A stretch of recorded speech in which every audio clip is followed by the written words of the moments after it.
day began like any other for Cheryl and Paul Chapman until the silence of a peaceful Sunday morning was shattered with a phone call.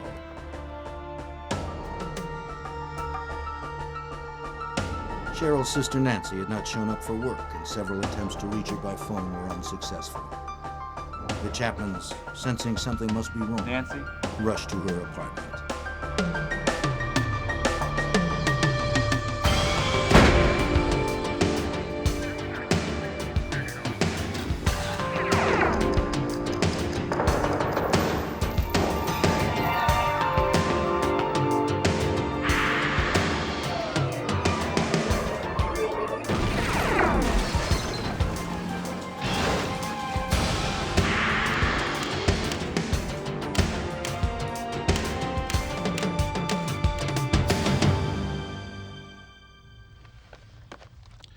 Some killers are stealthy, killing with an almost clinical precision. Others act on a violent impulse, saturating the crime scene with their rage. How a murderer behaves tells much about who he is. In 1987, the brutality of a triple homicide in Anchorage tested the mettle of even the most seasoned investigators. I'm Jim Kallstrom, former director of the FBI's New York office. When Nancy Newman and her two young daughters were found slain in their apartment, local law enforcement needed help. They called the FBI. At the crime scene, clues were everywhere, but seemed to lead nowhere. Agents knew that to crack this case, they need to somehow get inside the killer's mind.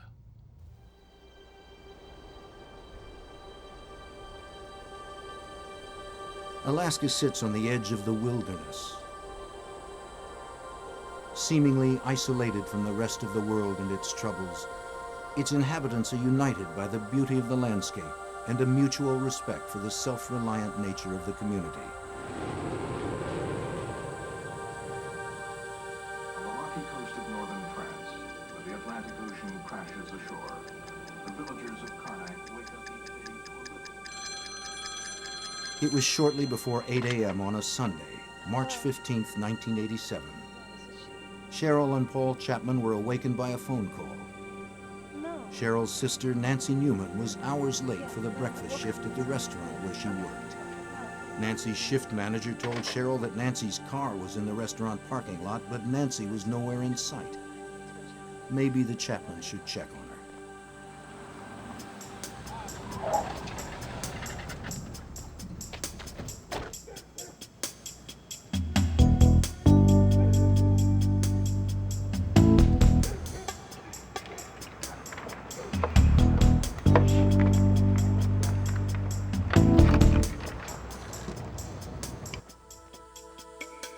From the moment Paul and Cheryl arrived at Nancy's apartment, they sensed something was wrong.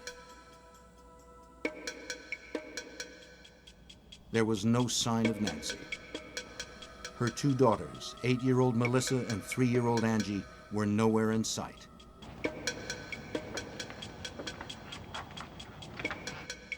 Coffee mugs from Cheryl's Friday night visit with her sister were still in the sink. The remains of breakfast had been left on the table.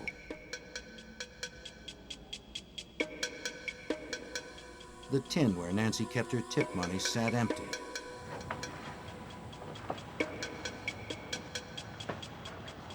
And a brown cigarette butt, not a brand Nancy smoked, was in the ashtray.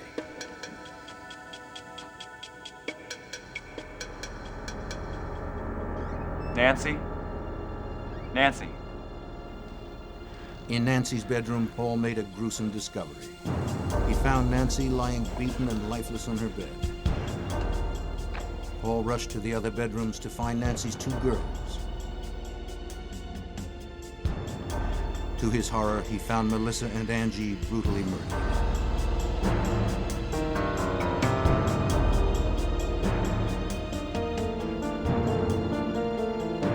Come on, let's go. Cheryl!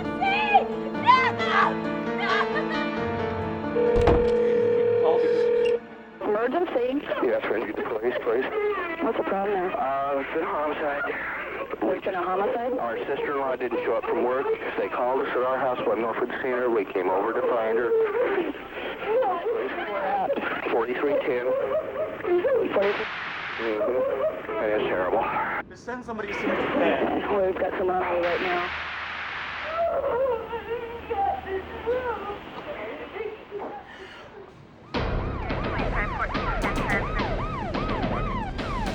Contact Stuart, you're missing. Within minutes, the first Anchorage police officers arrived at the Newman's apartment. Not wanting to disturb the crime scene, the officers secured the area and tried to calm the distraught family until the crime scene processing unit arrived.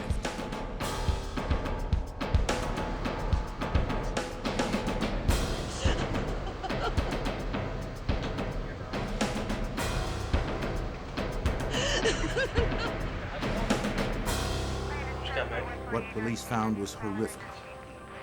Nancy and Melissa Newman appeared to have been beaten and strangled. Little Angie Newman's throat was cut so deeply she was almost decapitated. Nice. Rigger? Not yet. Does it sit? Anchorage police officer Bill Gifford was at the scene. Well, the impact of a case like this is quite often it's hard to capture in words. We're pretty used to working homicide cases and serious assault cases, and overall I think a community becomes, if not callous, somewhat accustomed to these kind of things happening, just a typical murder. Something of this magnitude, however, people are never prepared for. The murders were so gruesome that even experienced police officers were shaken. It is shocking for the public, and it takes a toll on the investigators and the officers working the case as well, because you're just not used to seeing, as I mentioned, things of this magnitude. Nancy Newman's body was lying on her bed, her nightgown hiked up around her chest. There were abrasions on her nose, chin, and forehead, and a knee seemed to be injured. Bloodstains were at the foot of the bed. A pair of olive green gloves were on top of the dresser. Good idea, Ricardo. Yeah, do a scrape so they can get some.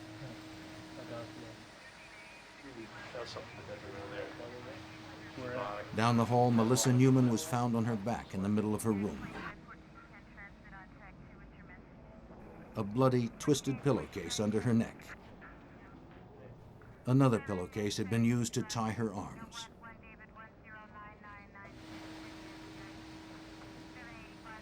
Three-year-old Angie Newman lay on her bedroom floor in a pool of blood, surrounded by her favorite books. A couple shots of the face. The bed where all the blood is. Everybody's ready? Here it is.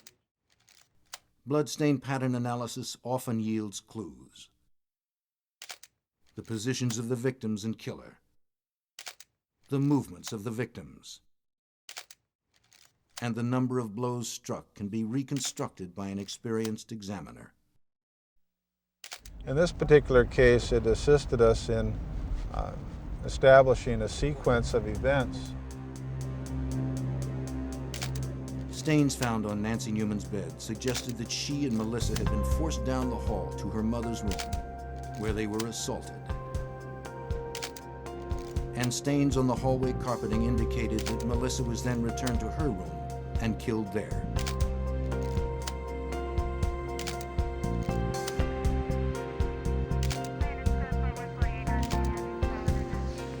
Officers treated each area as a completely separate crime scene.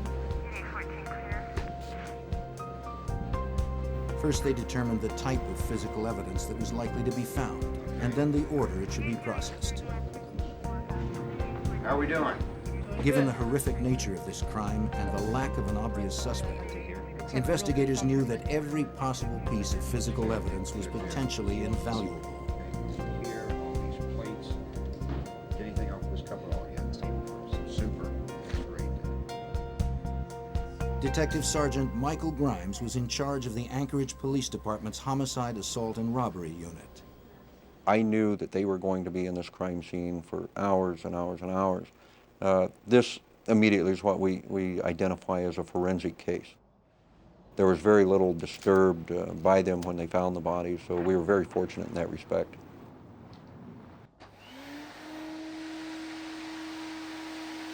Investigators frequently find evidence in common household dirt. Sometimes hair and fibers buried in carpeting can be traced to a suspect. For thorough coverage, investigators broke each room into quadrants and vacuumed each section. To begin the painstaking task, investigators must first cordon off a 3-foot by 4-foot area of the room. The investigator uses an ordinary vacuum with a special filter attachment. As the debris is pulled off the floor, it travels down a short tube and then goes into a collection point. There it becomes trapped in clean filter paper.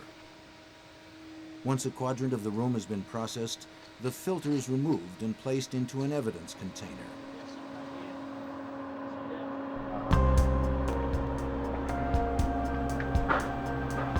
Many minute hairs and fibers are missed by crime scene vacuumings. Therefore, a portable argon laser is used, which causes unseen hairs and fibers to fluoresce when exposed to the laser's light. Go ahead and package that. Let's not lose any of this, okay? That's for sure, got it.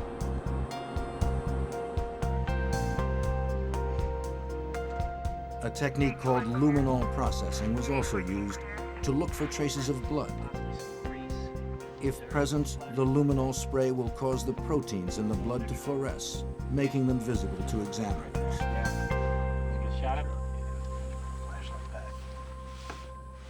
We were processing the scene and looking for invisible traces or invisible blood patterns. We found a luminescent impression that we were able to photograph. We also knew we had a knife missing out of the kitchen. We took one of those knives out of the knife set, and we found that matched in width and length to that of the luminol impression that we had. Go ahead and check the bathroom. The crime scene appearance suggested the murderer had taken the victims by surprise. Check this washcloth before we package it up, okay? Make sure there's nothing inside of It appeared that Newman's morning routine was suddenly interrupted, perhaps indicating that they knew the killer. it. Okay, excellent. Good job. Go ahead and mark that everything. A big question was motive. At the scene, Cheryl told police that Nancy seemed to have no enemies. As a waitress, she was popular among her customers and colleagues, friendly without being flirtatious.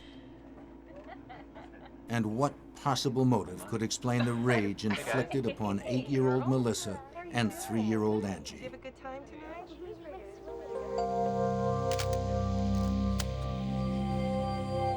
Burglary was unlikely. It was obvious to investigators that the apartment had not been ransacked or otherwise disturbed. Investigators struggled to find a solid lead.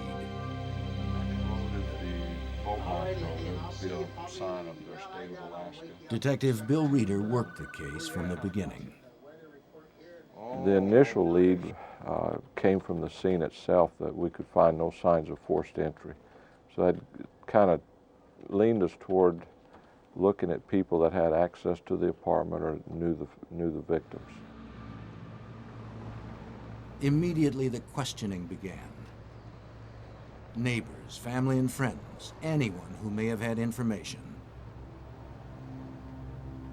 What we were looking at was to find someone that had seen anything unusual, any strangers in the area, had heard anything unusual, had seen someone carrying things away, anything at all that would help us focus on someone or somebody. Family members are almost always suspects early in an investigation. Paul Chapman was no exception. Though he had no one to back up his alibi, which was that he was alone most of Saturday, his reaction to discovering the bodies was clearly one of trauma and loss.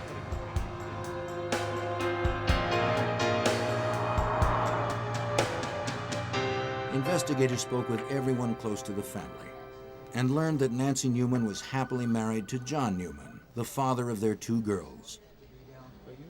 He was a suspect, spouses usually are.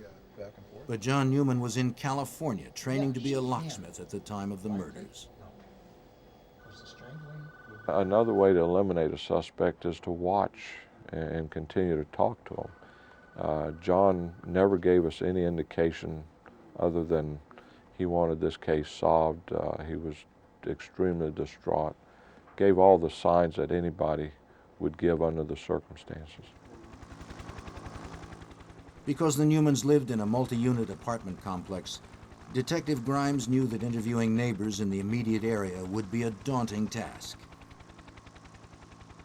There was an apartment in a multi-unit apartment house, which was in a particular area of town that was surrounded by large multi-unit apartment houses, and we were looking at literally hundreds of dwellings in that area. The close-knit community of Anchorage was shocked by the brutality of the murders. Police investigators, having no experience with crimes this shocking, were asking the most frightening of all possible questions. Was a serial killer a possibility? Police felt pressured to work quickly. What kind of person would do this kind of crime? Was there significance in the way the people were murdered that could give us some kind of leads as to who we were looking for, or at least what type of person? And so immediately, I'd say within the first day or so, we were getting some help from the FBI. Investigators quickly realized they needed help in determining the type of individual responsible for the murders. They turned to the FBI's Behavioral Science Unit at Quantico, Virginia. Special Agent Judd Ray received the call. As a profiler in the unit, Ray's job was to assist investigators in hunting down America's worst killers. To do that, Ray had to understand the workings of a killer's mind. We were looking at deeds and acts of individuals after it happened and trying to predict the kind of personality, if you will, a composite view of what kind of human being could have done it. Through detailed evaluations of crime scene photos and police reports, Ray provided investigators with a psychological portrait of the killer. This is a disorganized crime scene. I mean, you know, low self-esteem, all the kind of things that you would say about this kind of person. You know, that society has rejected him through the years, and now it's his time to reject society. Ray told the Anchorage detectives that they possibly faced a repeat performance. This particular incident alarmed him so much, particularly with 3 victims at one time, 2 being children, that his opinion also, he said that we need to get something working on this right away, because it appears that this person's out of control, and there's the potential that he's going to be doing it again in the very near future. From the autopsy reports, investigators learned that Nancy and 8-year-old Melissa Newman had been sexually assaulted. Based on this information and characteristics of the crime, Ray concluded that this violent offender would have a history of sexual assault. He would be a white male in his early to mid-20s, an underachiever. Following Ray's conclusions, investigators began to narrow the range of possible suspects. Among them was a young man who had recently moved in a few doors down from the Newmans. Police also questioned Kirby Anthony, the 23-year-old nephew of John Newman. Anthony had an alibi into the morning hours of Saturday, March 14th, but the neighbor did not. The tremendous rage that was inflicted on the almost decapitated the young 3-year-old suggested that to me that there's nothing in my mind that I had came across that would have been sufficient on its face to justify this kind of rage by a stranger. Ray's insistence that the killer was known to the victims led investigators to shift focus away from the man who lived nearby. Neighbors and friends of the Newmans confirmed the young man's claim that he had never met Nancy Newman or her children. Because I had talked about familiarity, somebody that's close to the family, somebody that knows her, that had some sort of relationship with her, perhaps even been rejected by her. They said, well, as a matter of fact, there's a nephew that comes to mind.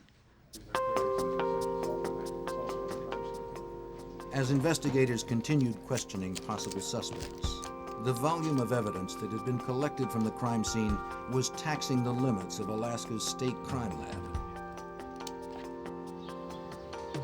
Once again, Anchorage police turned to the FBI. The evidence was sent to the FBI's crime lab in Washington, D.C.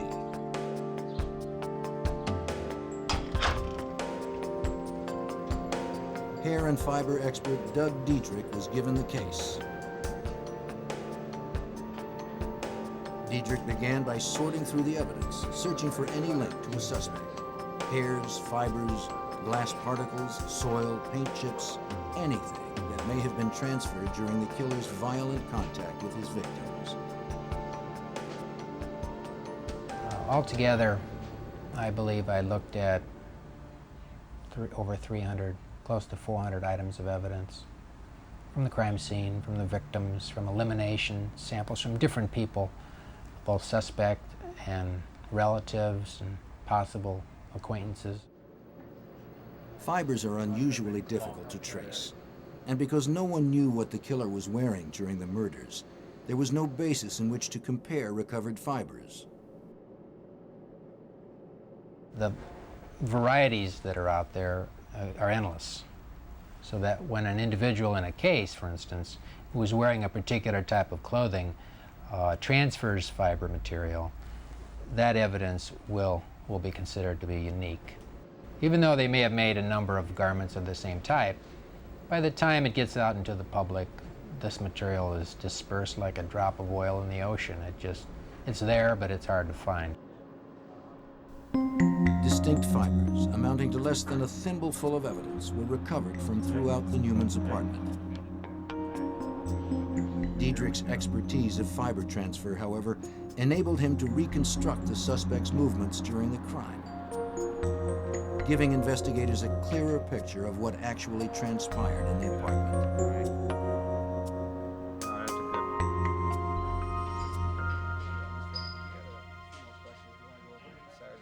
As Diedrich's analysis progressed, Anchorage police asked Kirby Anthony to come to the police department to give more detailed statements. They began to learn more of his story. And Rose? Anthony and his girlfriend had moved from Twin Falls, Idaho to Anchorage 18 months earlier. Both had stayed at the Newmans for a while, but were asked to leave about the time they found jobs on a fishing boat.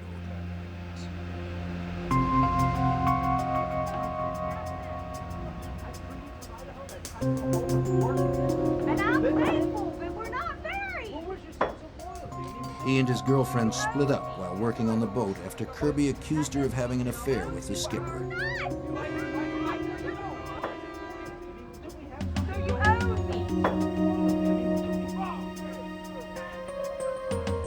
His mates described him as irrational and unstable after the breakup. He clashed with the skipper and was fired.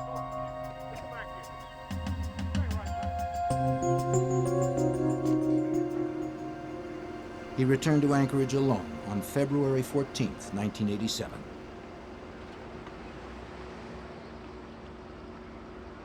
Having nowhere else to go, Anthony took a taxi from the airport straight to the Newmans.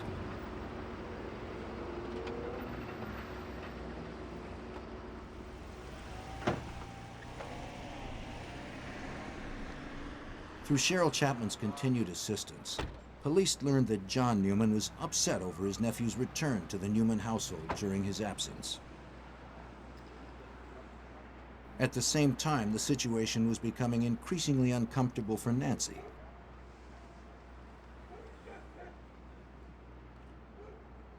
After a few weeks, she asked Anthony to leave. He moved in with an acquaintance, Dan Grant. As the investigation began to focus on Kirby Anthony, Sergeant Grimes recalled his first encounter with him.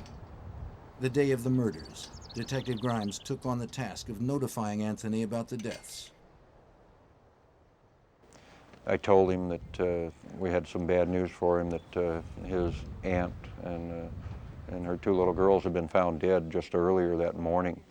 As I recall, Kirby grabbed his hair and started wailing and moaning, but it was all dry-eyed. There was no tears. Either Phil or... Anthony's demeanor did not fit that of a grieving family member. But Grimes knew that Anthony's odd behavior would never justify an arrest. Well, I know I was. The autopsy report, however, made investigators more suspicious. Autopsy results helped pinpoint the murders between 7 a.m. and noon on Saturday, March 14th. What we're able to demonstrate is that the murders happened early in the morning, after the victims had gotten up in the morning. One of the victims had had a bowl of cereal. The other was in the process of eating some cereal. The mother was in the process of having a cup of coffee. Establishing the time of the deaths made Anthony's alibi irrelevant, which was that he was at an all-night party until early that Saturday morning. He admitted that he drank, smoked some marijuana, and did cocaine. Hey man, wake up. Get up, man. He said he returned to the house he shared with Dan Grant at about 7 a.m., then left again at about 8:45 a.m. Meanwhile, FBI agent Diedrich's investigation into fiber and hair evidence was growing more complicated. One of the items that had come in consisted of vacuum sweepings. At least there were several vacuum sweepings from different rooms. Those items have to be processed and hairs have to be prepared from that. What was, I think, probably the most difficult aspect of this case for me was in trying to account for every hair that was found in that residence. And that's something that's not usually done, and seen as there are often too many hairs to deal with. But in this case, it was a monumental task to do that. Each hair displays its own peculiar characteristics under a microscope, making it possible to trace its likely origin. The fact that hairs will differ from person to person is very evident when you magnify these characteristics upwards of 250, 400 times. To examine the fibers and hairs collected at the scene, Diedrich used two high-powered comparison microscopes connected by an optical bridge, one for known material and the other for material yet to be identified.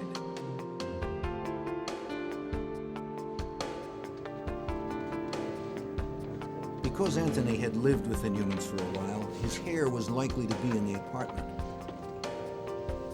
That meant it was important to establish whether the trace hairs were old or recent. So Diedrich went through the contents of the vacuum used in the Newman household.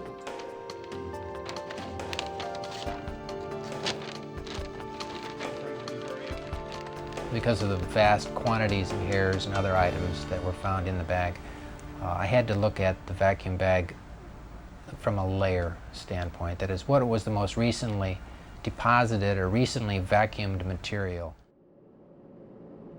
Since Kirby Anthony had denied being in the Newmans' apartment recently, it was imperative that Diedrich determine the condition of the hairs.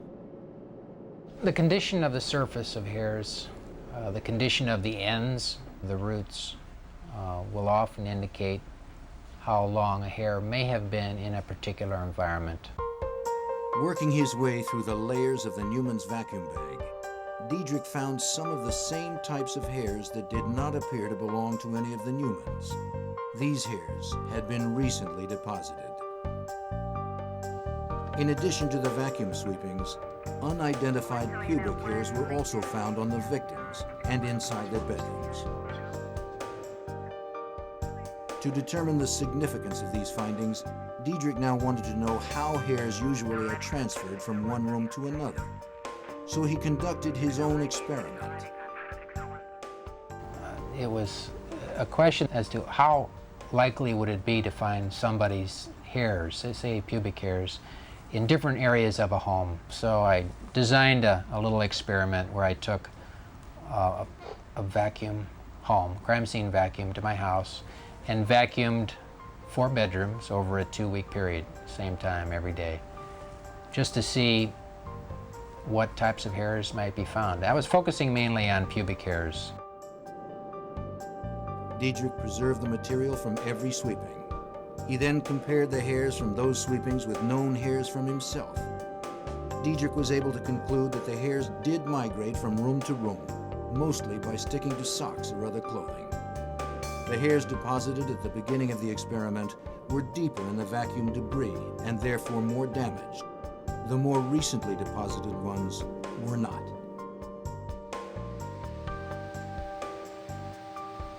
The finding was significant to Diedrich. Since Cheryl told police that Nancy vacuumed her house Friday, the unidentified hairs found on the victims would have been deposited right at the time of the murders.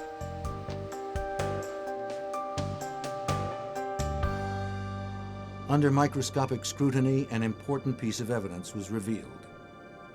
A pubic hair with a partial egg casing, the kind associated with genital lice, was clinging to the damp washcloth found in the Newman's bathroom. Diedrich told investigators of his findings and waited for a sample from a suspect in order to make a comparison.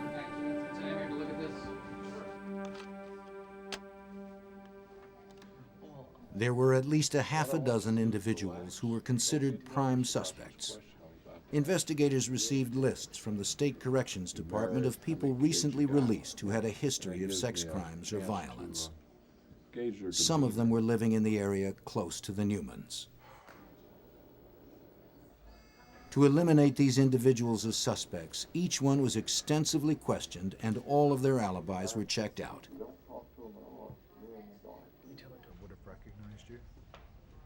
Police continued to question Anthony. He admitted nothing. But with each interview, the details of where he was and what he did the morning of the murders changed slightly.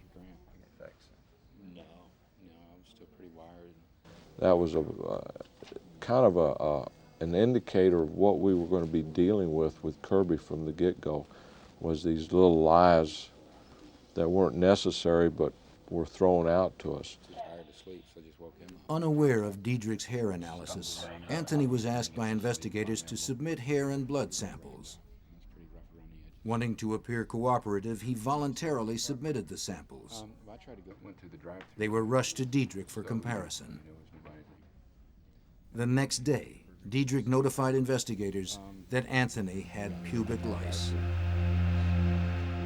Well, that was probably the most significant breakthrough. At that point, we could start focusing on Kirby as the suspect. When confronted with the evidence of the hair and egg casing on the washcloth, Anthony admitted that he did have lice.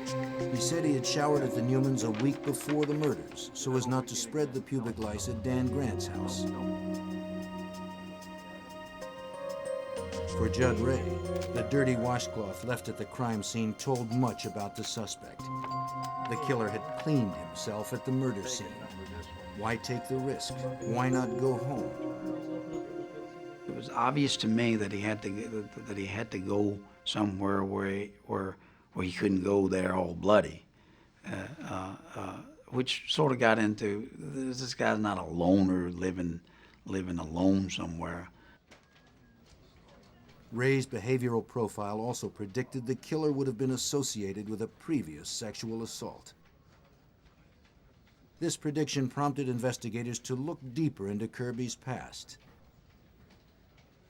They learned that Kirby Anthony had been the central suspect in an Idaho case that remains open to this day.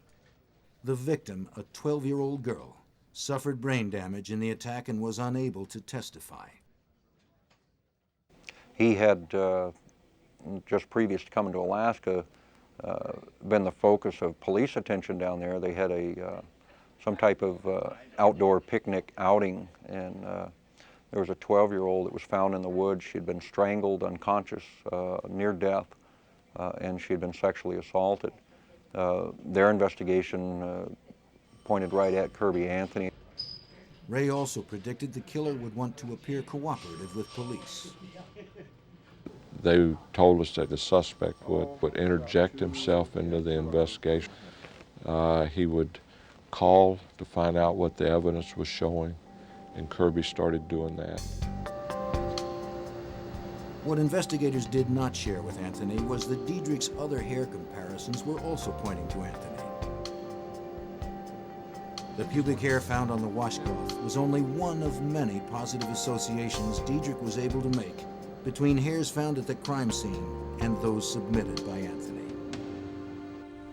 And in this case, a number of pubic hairs that were like Kirby Anthony's were found in the rooms, both the victims' rooms, the two girls, and as well as a couple of them that were similar to his on the bed of the mother. A hair from Anthony's head also was found on the top sheet of Nancy Newman's bed. Facial hairs that matched Anthony's beard were found on all of the victims and in their rooms.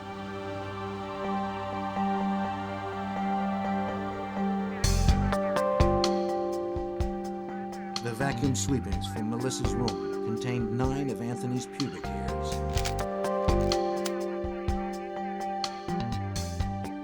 The sweepings from Angie's room included 2 pubic hairs, one with blood and one with lice casings. Investigators felt it was time to keep tabs on Anthony's movements. Through surveillance, investigators learned of Anthony's hangouts and discreetly followed him around town. They hoped that Anthony would reveal something to his friends that would further implicate him in the murders. If he did, the investigators would soon find out.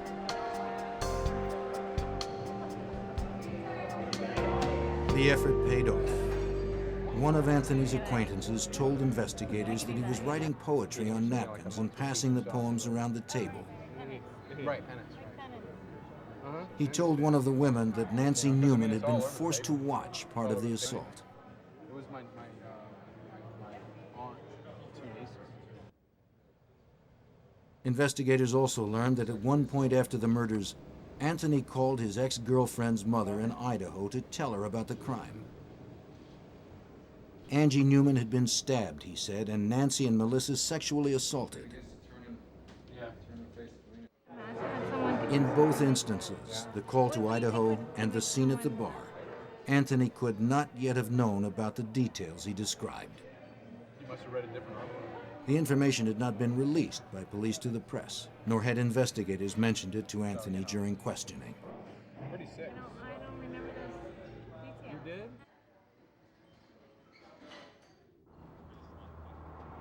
Since the surveillance was not a 24-hour-a-day tactic, they would often drive by his house to see if his vehicle was parked out front.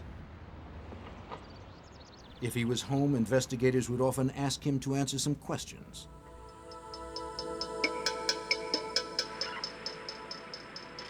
The circumstantial evidence against Anthony was mounting. During a visit to his residence, investigators noticed a manually operated camera belonging to John Newman that had been reported missing after the murders. He told detectives that the Newmans lent it to him, but when asked later to demonstrate how it worked, he seemed to have no idea how to operate it.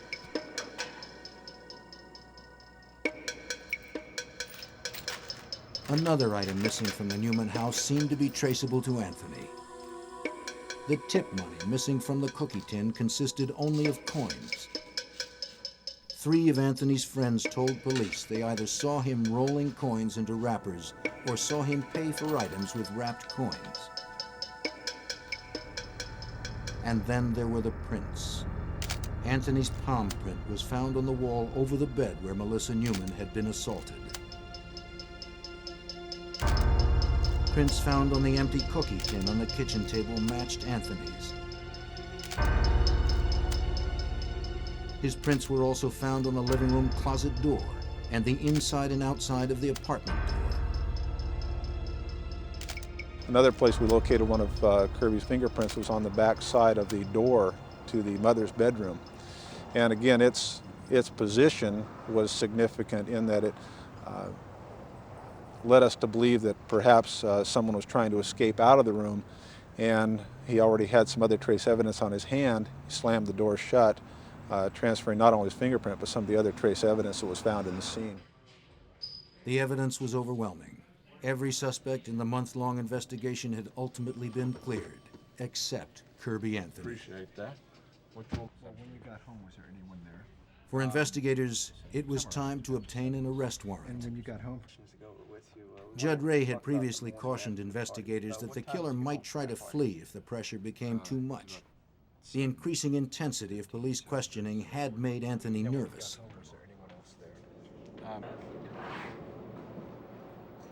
Judd Ray was right again. Anthony confided to his roommate, Dan Grant, that he was leaving town. He asked his friend not to tell police.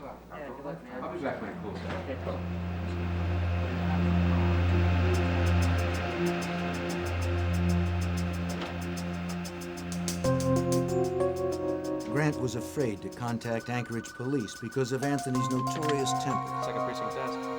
Nonetheless, he did finally call them 7 hours later. Okay. Anthony was heading to the Canadian border, an 8-hour drive away, and he had a 7-hour head start.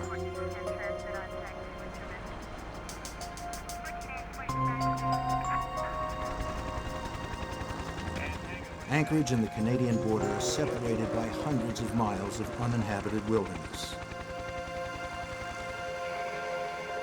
Anthony could be hiding anywhere.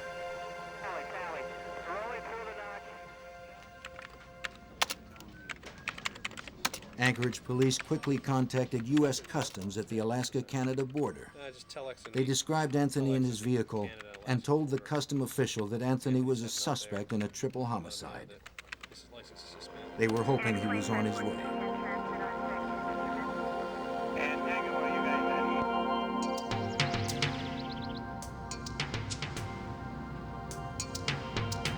Less than an hour later, Anthony arrived at U.S. Customs. Having no idea that investigators had been tipped off, Anthony calmly pulled up to the customs gate. Step out of the car. Could you get out of the car, please? He was detained and questioned until Alaska state troopers arrived. He was arrested for driving on a suspended license and returned to Anchorage. Thanks a lot for the hospitality there. As he was turned over to the Anchorage police, he was read his rights and charged. 3 counts first-degree murder, 2 counts sexual assault, and 1 count kidnapping. Under Alaska law, kidnapping can be charged if a victim is restrained during an assault. Melissa Newman had been tied up during the attack. He jumps up and screaming, "What is this kidnapping stuff?" Which struck us as odd because here he was charged with 3 counts of murder and 2 counts of sexual assault, and he's screaming about the kidnapping charge. By this time, the forensic evidence was complete enough that police believed they could reconstruct how Angie, Melissa, and Nancy were brutally murdered.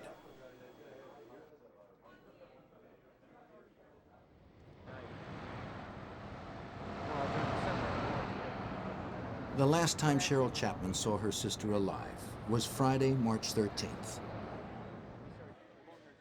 Cheryl, Paul, and Nancy had each arrived separately at the restaurant where Nancy worked to meet for drinks. Cheryl's daughter, Kelly, had taken Nancy's girls swimming, so the adults had a night out. Paul Chapman had to leave the restaurant early to pick up his son, but planned to meet them later at Nancy's apartment.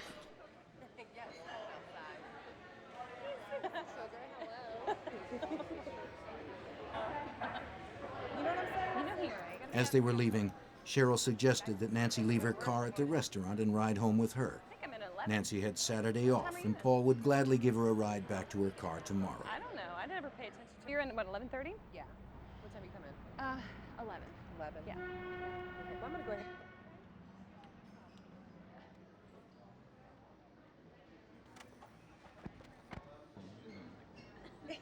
Cheryl, Paul, and Nancy all ended up at the Newmans' apartment to wait for Kelly and the girls. You don't see me every day. They sat, laughing and talking, until about 9:45 when the girls came home. Kelly had treated them to hamburgers. At about 10 p.m., Cheryl and Paul were ready to leave. Cheryl helped Nancy clear the table and put the used coffee mugs in the sink. Angie was already in her pajamas, and Melissa had gone to her room to get ready for bed. As they said goodnight, Paul told Nancy to call him the next day if she wanted a ride back to her car.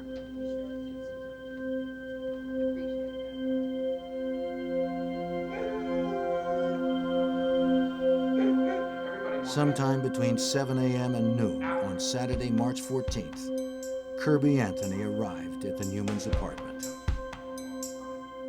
Kirby Anthony is the only person who knows what happened next. Perhaps Nancy refused to lend him money. Perhaps she refused a sexual advance. Perhaps she ordered him out of the apartment.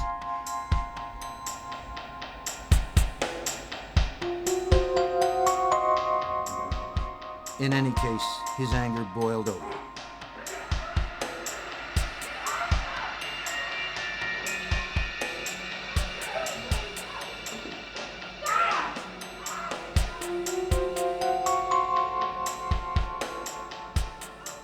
Evidence indicated that part of the assault on Melissa occurred in her mother's room. Both would have had to have been restrained, and their bodies did show signs of having been bound. We are able to show through serological findings that Melissa, the 8-year-old, had been assaulted in the mother's bedroom and that she had crossed the bed and was actively bleeding at the time. And then she is subdued somehow and held in a position in that room for a period of time.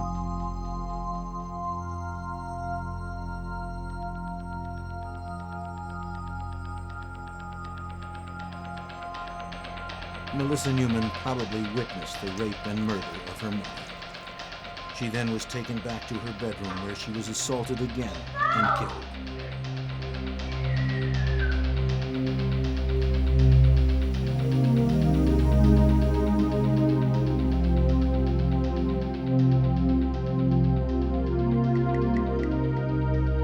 The knife used to kill little Angie was never recovered. It was unclear whether she was killed first or last.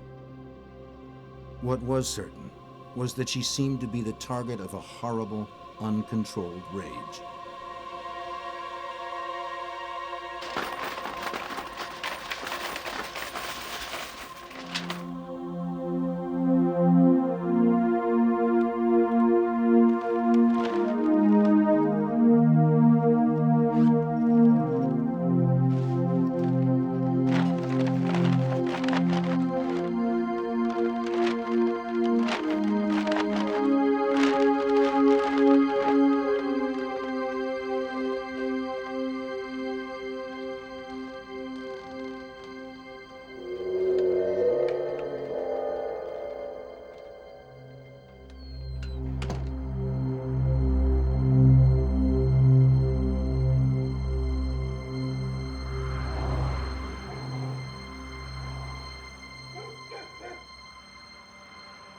Nancy Newman did not call Paul Chapman the next day for a ride to her car, nor did she answer the phone when her sister tried to reach her repeatedly.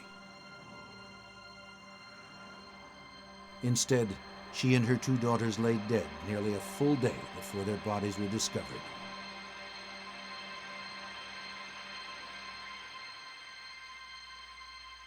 The particular grudge against Angie may have grown out of the few times that Anthony babysat the girls.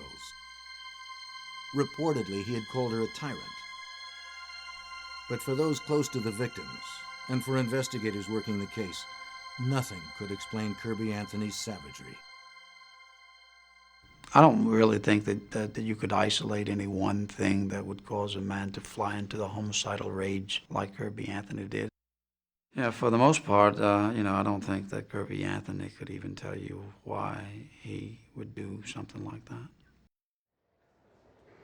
A grieving John Newman sat in stony silence throughout his nephew's trial. After 8 weeks of testimony, the jury reached a verdict on June 3, 1988. A clean-shaven Anthony seemed confident as he waited for the verdict.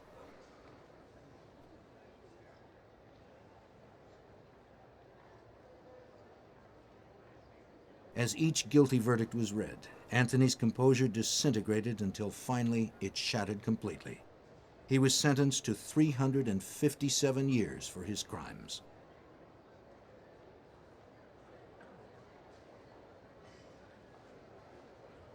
Kirby Anthony's conviction represented an almost textbook example of cooperative police work.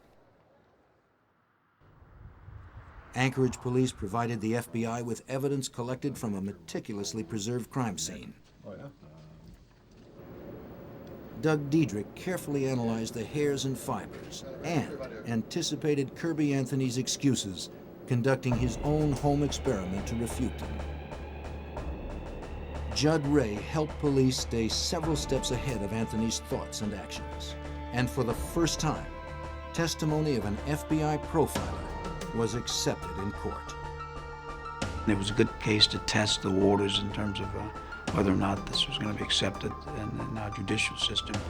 And for that, the implications are probably far-reaching because it opened the door.